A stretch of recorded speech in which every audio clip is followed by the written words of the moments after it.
I'm Malcolm Bell, a member of the Standards Commission. In this video, I'll discuss the codes of conduct that are in place for all local authority councillors and board members of public bodies in Scotland, and will briefly explain when they apply and what they cover. The codes of conduct for councillors and board members of devolved public bodies outline standards of behaviour expected of councillors and board members and the rules they must follow.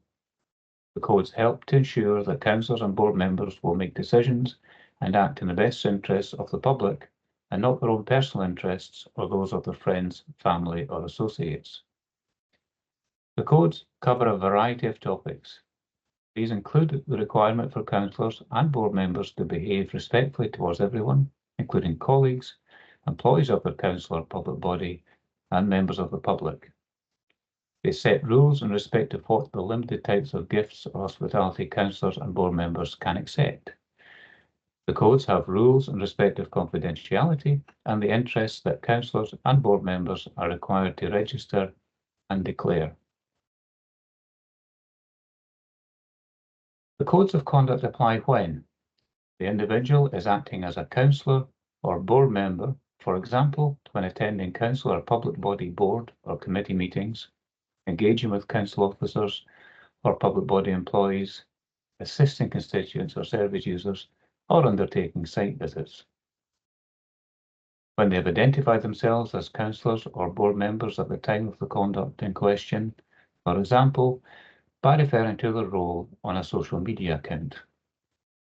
And when they could objectively be perceived to be acting as a councillor or board member, for example, when posting about council or public body related matters on social media, or when attending an event to which they have been invited as a councillor or board member.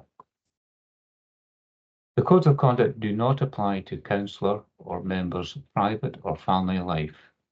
They also don't apply to allegations of criminality unless the alleged criminal act has taken place when they are acting as a councillor or board member or could reasonably be perceived to be acting in that capacity.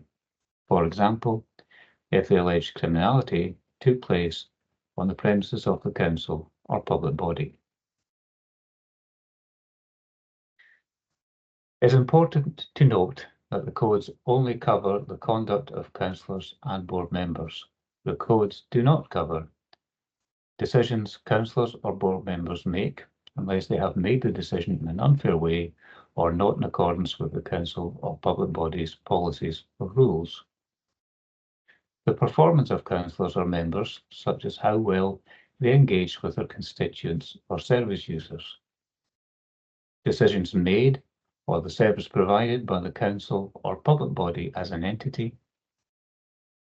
The conduct or behaviour of council or public bodies' employees. And finally, the conduct of a councillor or member who is acting in a purely private capacity.